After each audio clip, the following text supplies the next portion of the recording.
Ganjar itu saya kenal sebagai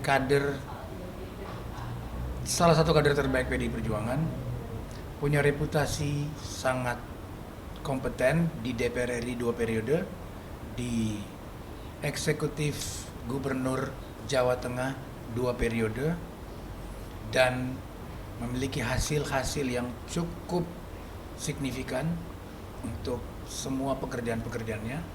Rekam jejaknya sangat produktif dan bisa kita lihat, bisa kita cek rekam jejaknya. Pak Profesor Mahfud apalagi sederhana, dua-dua sederhana. Sampai hari ini hidupnya biasa-biasa saja. Namun melakukan banyak hal yang luar biasa untuk warga-warganya, untuk Indonesia lah. Nah, dari debat pertama, keduanya sportif, tidak menyerang, tetap pada prinsip-prinsip, karena kedua-duanya adalah dosen. Jadi tahu intelektual mana yang harus dipilih, narasi mana yang harus dipakai, diksi-diksi apa yang harus dia pakai, dan itu semua menurut banyak ibu-ibu mereka menyukai. Banyak kita patokan aja emak-emak sama ibu-ibu. Kalau mama ibu-ibu suka aman. Nah, sekarang harus turun ke milenial. Nah, milenial ini punya cara lihat yang cukup berbeda. Nah, buat saya PR dari Pak Ganjar dan Prof Mahfud adalah menyentuh ruang-ruang yang dimiliki oleh milenial dan Gen Z. Nah, buat debat berikut, ini kita bicara masalah pemerintahan, pertahanan, keamanan, hubungan internasional dan geopolitik. Hubungan internasional dan geopolitik itu Pak Mahfud aman. Prof Mahfud itu adalah salah satu kekuatannya. Karena apa? Karena beliau Menko Polhukam. Artinya skala-skala besar geopolitik Timur Barat itu pasti beliau lebih paham. Nah, kalau pemerintahan Pak Ganjar 2 periode, Pak Ganjar punya hasil dan rekam jejak yang sangat baik untuk Jawa Tengah maupun DPR RI sebagai legislatif. Jadi saya pikir persiapan kedua-duanya pasti, ketiga-tiganya pasti bersiap. Kita nggak boleh beda-bedain. Ketiga-tiga ini adalah anak bangsa yang memperjuangkan banyak hal buat bangsa ini. Namun kita harus memilih yang terbaik daripada yang ada untuk memimpin kita 257 juta jiwa selama 5 tahun ke depan atau 10 tahun ke depan. Nah, 5 tahun dan 10 tahun ke depan ini bonus demografi cukup besar. Artinya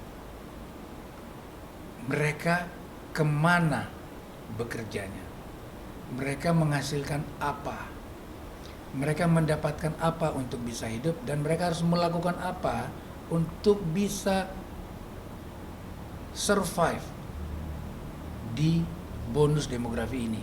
Ini yang harus disiapkan oleh ketiga calon presiden maupun wakil presiden.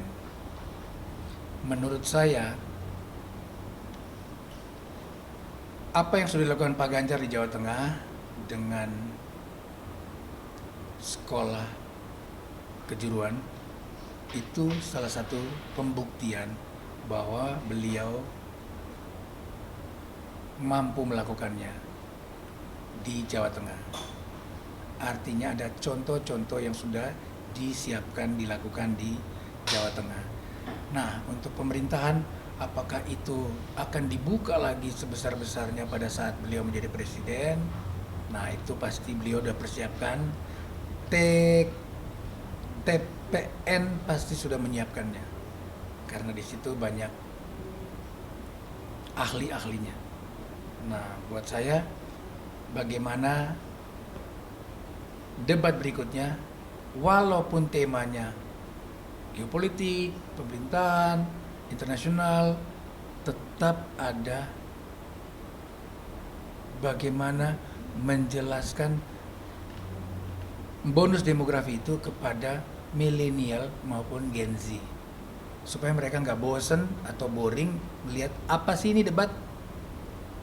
Karena ujung-ujungnya semua teori-teori intelektual yang dibikin, disiapkan akan dirasakan oleh milenial dan Gen Z ini. Jadi saya sih berharap Pak Ganjar sudah mempersiapkan, Pak Prof Mahfud sudah mempersiapkan agar tatanan yang di atas-atas ini bisa membumi ke milenial dan Gen Z karena mereka cukup besar first voter maupun second voter tahun 2024. Saya berharap damai, bahagia, menghasilkan gagasan, ide-ide brilian untuk pekerjaan, pendidikan, kesehatan, maupun infrastruktur hilirisasi yang sudah berjalan. Kita harus lanjutkan apa yang sudah ada sampai saat ini, disempurnakan ke depan untuk menghasilkan Indonesia unggul, gerak cepat, zatzet. Nah, Pak, berbicara zatzet nih, Pak, ketika mungkin melihat sosok Pak Ganjar yang turun langsung ke masyarakat, bertemu dengan bahkan kita lihat di beberapa media juga Pak Ganjar sampai itu nginep di rumah warga. Pak Ganjar itu adalah Jokowi versi 5.0. 5.0. Itu adalah versi digitalnya Pak Jokowi. Jadi kalau Pak Jokowi manual, Ganjar Pranowo itu adalah digitalisasinya. Artinya apa? Secara usia, secara kekuatan kesehatan, secara intelektual, secara humanis, secara eksekutif sudah pernah hadir di warga masyarakat. Secara mental, anak polisi, hidup biasa-biasa, anak satu alam, punya kehebatan intelektual yang juga hebat, istri yang sangat low profile. Itu keluarga banget. Buat saya, contoh yang dari keluarga kecil itulah bagaimana menghasilkan aura-aura yang positif buat keluarga-keluarga Indonesia lain. Buat kita bisa menikmati bahwa ini loh contoh kecil dari Indonesia yang kita inginkan loh. Dan itu Pak Ganjar, Ibu Atika, Alam sudah melakukannya setiap hari, bukan karena 5 tahun sekali. Mereka hari-hari kayak gitu. Mereka punya cinta, punya kesayangan, punya kasih, hidup biasa bersama dengan berdampingan dengan tetangga-tetangga. Dan siapa nyangka Pak Ganjar yang dipilih sama Indonesia untuk ikut dalam kandidat saat ini 2024 Pilpres yang jalan takdir Tuhan yang Maha Esa. Nah, contoh inilah yang mungkin bisa kita pakai. Oh, keluarga saya juga begitu ya. Kami hidup biasa-biasa, tapi ternyata anak kami bisa jadi sesuatu di kemudian hari. Nah, semua orang kan berpikir seperti itu. Begitu juga Pak Jokowi. Sederhana, hidup biasa-biasa, pakai baju biasa, kerja keras, belusukan. Pak Ganjar kurang apa belusukan kali ini, Bos? Itu Pak Ganjar kali ini untung aja nggak sakit. Itu pagi di mana, siang di mana, sore di mana tuh beda kota, Pak. Nah, buat saya itu butuh energi lebih, intelektual lebih, itu yang tadi saya bilang. Kesehatan, kekuatan rasional, mental, intelektual dan maupun cara bergaul humanis tadi. Itu Mas Ganjar punya, Pak Prof Mahfud punya, semua juga punya. Tinggal nanti bagaimana rakyat menilai jujur, tulus, sama bener nih. Ada yang 5 tahun sekali, ada yang memang hari-hari melakukannya. Di situ aja kita lihat. Jadi saya pikir pilihlah yang memang hidupnya sudah seperti itu, bukan karena periode 5 tahun sekali. Itu dari saya, Andrea Nusa. Caleg Jatim 1 nomor 5 PDI Perjuangan, saya mohon doa restu dan dukungan. Kita hadir untuk memperjuangkan kreatif, adaptif, kolaboratif, inovatif. Kaki Andreanusa melangkah untuk Surabaya, Sidoarjo menuju anak-anak kreatif untuk Senayan 2024.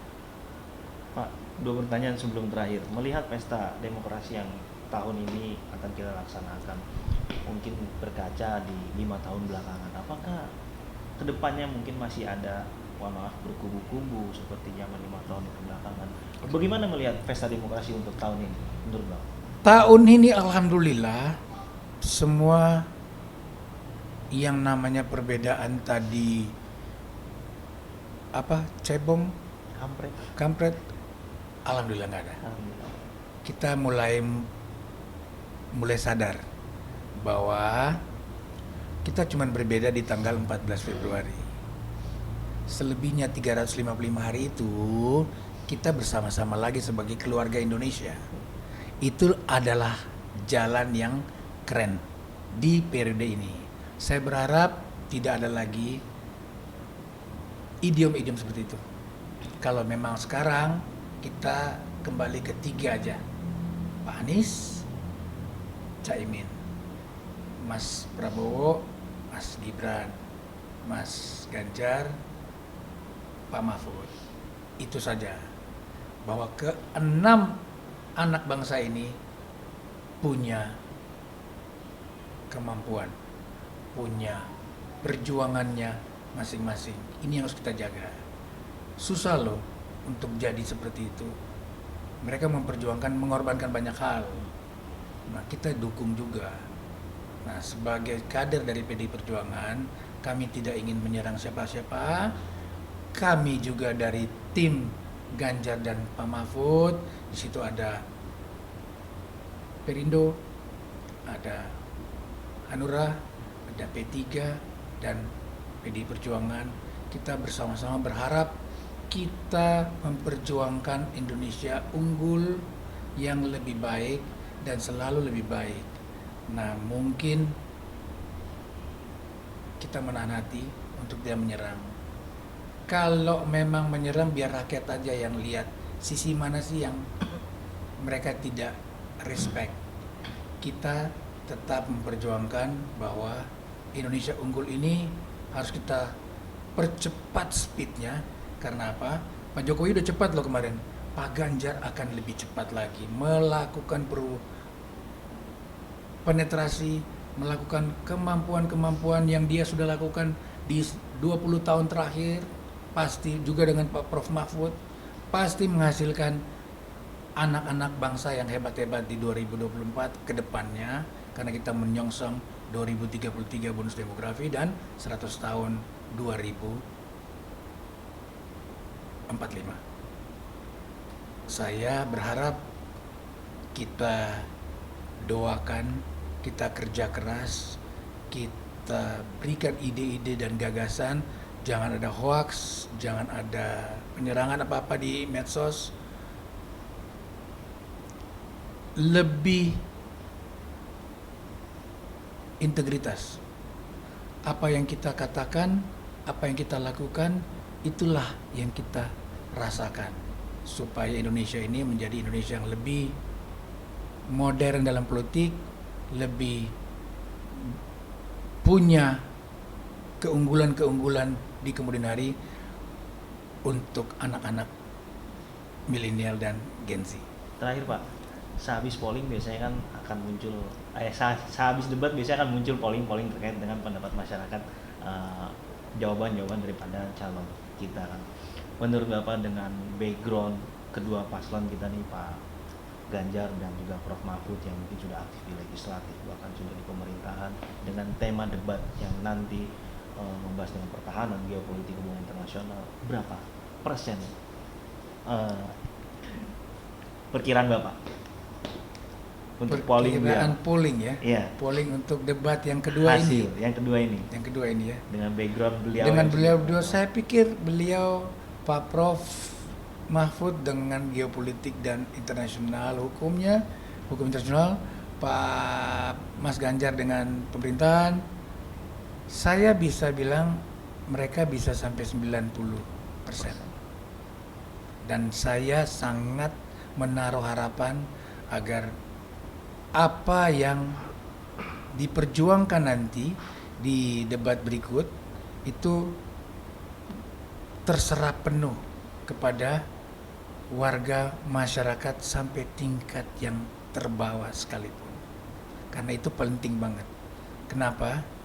Tinggal 35 hari lagi. Indonesia harus unggul, Indonesia harus keren, Indonesia harus bermartabat. Merdeka! Sip, cukup. Cut. Mantap.